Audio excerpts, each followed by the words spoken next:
5 true legends of the game in the NFL enshrined into the Pro Football Hall of Fame. Hello, everybody. Welcome back to Max Sports Entertainment. My name is Deepak Shankar, and we're here to recap the 5 Hall of Famers that went into Canton this past weekend. All very deserving, so we'll just kind of go through them one by one, brief summary of their career, and in some cases, as you'll see later in the video, a couple of these guys really gave the Eagles, and specifically me, all sorts of a headache and all sorts of problems over the years. And so if you like more of this content, be sure to like, subscribe, comment, share, turn on post notifications, all that good stuff. Helps out the channel and would be much appreciated in advance. So thank you in advance. And so so we'll get started here.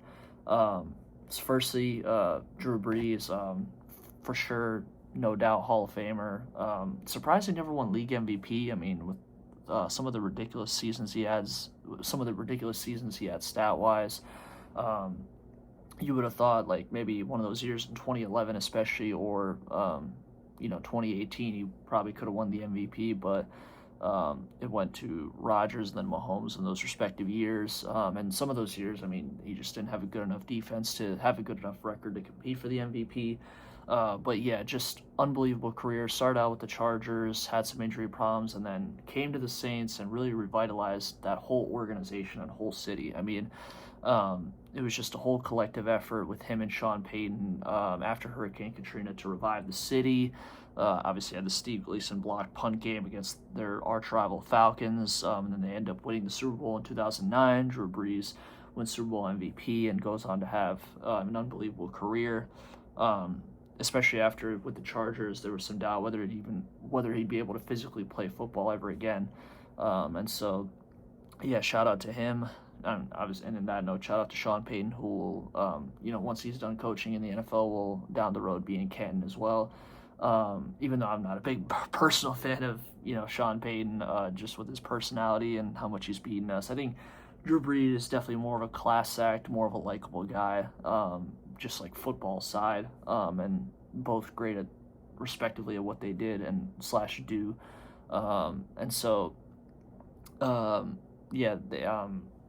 Brees, I mean, unbelievable pocket passer, one of the last, unfortunately, of a dying breed with that traditional pocket passer, being able to truly read and dissect the defense, and being able to diagnose different formations and such. Before the play happened, being able to, organize receivers and running backs and tight ends, tell them where to go, and also his speeches pregame were legendary with the whole "Who Dat" with the Saints. So those always got me hype, even not as a Saints fan. So and then last but certainly not least, they did beat the Eagles 3 times in the playoffs, 2006, 2013, a game that I was at, super cold and was not a fun ride home after that game. And then 2018, the year after we won the Super Bowl, lost in the divisional round to them. So yeah, a lot of heartbreak that Drew Brees caused me over the years. So on that specific aspect of it, I'm very salty, I must admit, because he consistently torched our teams both in the regular season and the playoffs. And in my memory, all the times we played him, I think we only beat him once. And playing in the Superdome when the Saints are good, just an absolute nightmare. Especially when Drew Brees was there and Sean Payton was there. It was just an absolute problem for the Eagles and any team to deal with. So, yeah, congratulations to Drew Brees, well deserved, and he is now a Pro Football Hall of Famer. And then secondly, Larry Fitzgerald. Also, no doubt Hall of Famer. Obviously, probably the best player in Arizona Cardinals history. Played 17 years. All sorts of incredible numbers, and also obviously that unforgettable 2008 run where the Cardinals got to the Super Bowl and almost won it. And he was the driving force, which is especially rare to see from a wide receiver. And also with him, he. In that year, the NFC Championship game, cooked my Eagles. Lito Shepherd, Sheldon Brown, Sante Samuel. Do not have fond memories of that game, unfortunately. It was a great season overall and a great ride, but man, we were so close. And Larry Fitzgerald, a couple touchdowns, over 100 yards, just absolutely torched us in that game. That Kurt Warner to Larry Fitzgerald connection was lethal. And they fell short. They had a chance to win the Super Bowl, kind of in a similar circumstance where they were down for most of the game. Then Larry Fitzgerald had that long touchdown. The Cardinals go up in Super Bowl 43, but then Big Ben takes them down the field, hits Antonio Holmes at the back of the end zone for the win. Unfortunately, Larry Fitzgerald, a guy like that, retires ringless. So unfortunately, not a happy ending for him. But overall, just a great player, just rock solid hands, very durable, and then just off the field, great class guy. Just seems like a really cool dude you'd want to play golf with, grab a drink with, whatever it is. So yeah, well deserved. Even through all sorts of bad quarterback play post Kurt Warner and for a couple years pre Kurt Warner, to be able to put up the type of numbers that he did, and to be as consistent as he was, just an absolute testament to him and his ability. And so absolutely well deserved. Congratulations to Larry Fitzgerald in terms of being inducted into the Hall of Fame. Thirdly, Luke Kuechly. He was an absolute monster. I don't have many, like the other two specific interactions with him sort of torching my Eagles per se.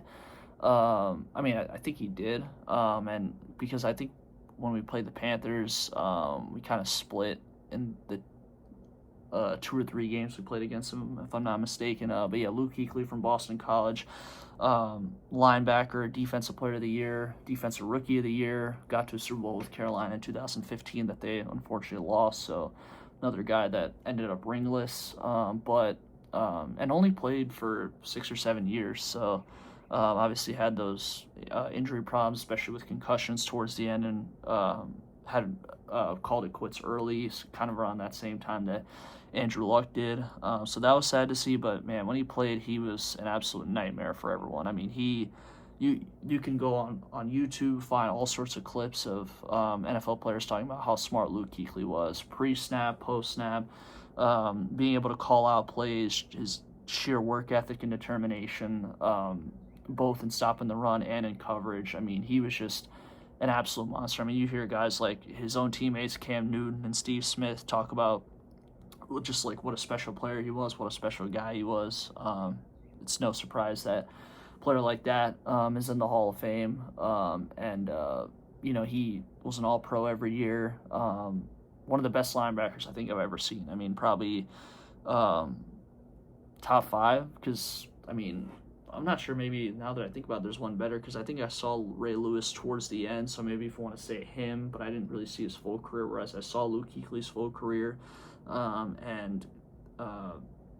it was just a pleasure to witness. And so I think that's also the thing with the Hall of Fame too. It's kind of nice to see players that you grew up watching, and how time flies. It's crazy to see great players like that. They retire, wait for a few years, then all of a sudden you're on the Hall of Fame, then you have memories of when they played with a lot of their good moments. So it's definitely kind of a full circle moment for me, just individually, and obviously for those guys and their families and friends and all that good stuff, their former teammates and coaches. So it's always a great moment, great weekend in August with the Pro Football Hall of Fame, and Cannes with the Hall of Fame game and all the ceremonies and festivities that go into it. You see the emotions that go into it, and so congratulations to Luke Kuechly for getting into the Hall of Fame. Fourth on the list, so Roger Craig. He was a little bit before my time, so I didn't actually see him play, but I've seen a bunch of his highlights. He was an integral part of that 49ers dynasty in the 80s, Joe Montana, Bill Walsh. He won 3 Super Bowls. He one year finished 3rd in MVP voting, insane year. Was a big threat both on the ground and in the air, and I think he kind of gets overlooked because on the same offensive side you had Joe Montana and Jerry Rice, and that connection. I mean, Jerry Rice, the greatest receiver to ever play the game. So I think Roger Craig kind of gets overlooked a little bit, and then I think also Ronnie Lott gets overlooked on the defensive side for all those great 49ers teams. I mean, some of the best teams in NFL history. And so, yeah, Roger Craig, great player, really gave them that counteract, and that established that dominant ground game to go along with a great pass game with, Dwight Clark and Jerry Rice, excuse me, and just all those guys for the 49ers. So when they almost won 3 in a row, I think they won. Yeah, they won in 88 and 89, but then lost in the NFC Championship game in 1990 to the Giants. And so, yeah, he was a 4-time Pro Bowler. Roger Craig, from what I've seen, seems like a great dude, great guy. Was a great player, well deserving of the Hall of Fame. And so, yeah, congrats to him. And lastly, Adam Vinatieri, the greatest kicker and especially the most clutch kicker in NFL history. I kind of make the comparison, especially they both played in Boston sports, where Adam Vinatieri was kind of like the kicking version of Tom Brady or the NFL version of David Ortiz. Just both unbelievably clutch, especially in the biggest moments and the biggest games. He was just unbelievable. I mean, he played forever. I think he played for 20 years, 21 years, something ridiculous. Played into his early to mid 40s. Won 4 Super Bowls. Most of them with New England, obviously, in the first part of New England's dynasty in the early 2000s. Yeah, he made the 3 first-team All-Pros. Accuracy and everything like that was on point. Peyton Manning, his Super Bowl in Indianapolis, Vinatieri was the kicker after Vanderjagt cost them the Colts a chance at a Super Bowl the year before with the loss to Pittsburgh in the divisional round in 2005. And so, yeah, Vinatieri also legend of the game. Seems like a great person, great guy, well deserving of the Hall of Fame, including getting the Patriots their first ever Super Bowl when they beat the greatest show on turf in one of the biggest upsets in NFL history. He kicked the game-winning field goal as time expired, and then did the same thing as well when they played the Panthers. I believe it was 2 years later in Super Bowl 38, and so yeah, he has the most made field goals in NFL history. It says here with 599, just short of 600. So yeah, he unfortunately, even though it was a little bit before my time, but obviously in this 3rd Super Bowl he won in New England, he beat my Eagles unfortunately in that game. But I wouldn't say that as opposed to the other 2 was where it was Drew Brees and Larry Fitzgerald directly causing me stress and problems. I wouldn't say it was Adam Vinatieri causing me those issues. It was more so just the overall Patriots collective, Brady, Belichick, and just our own mistakes in that game for when I had watched the full game a few years back, I think during COVID, and what could have been if we had executed certain plays, especially on the offensive side, a little bit better. But it is what it is. We got him back in 2017, so love to see it. Go Birds, baby. So some positives, for the Birds here. And then obviously we've had our own Hall of Famers inducted. I'm sure we'll have Hall of Famers in the future.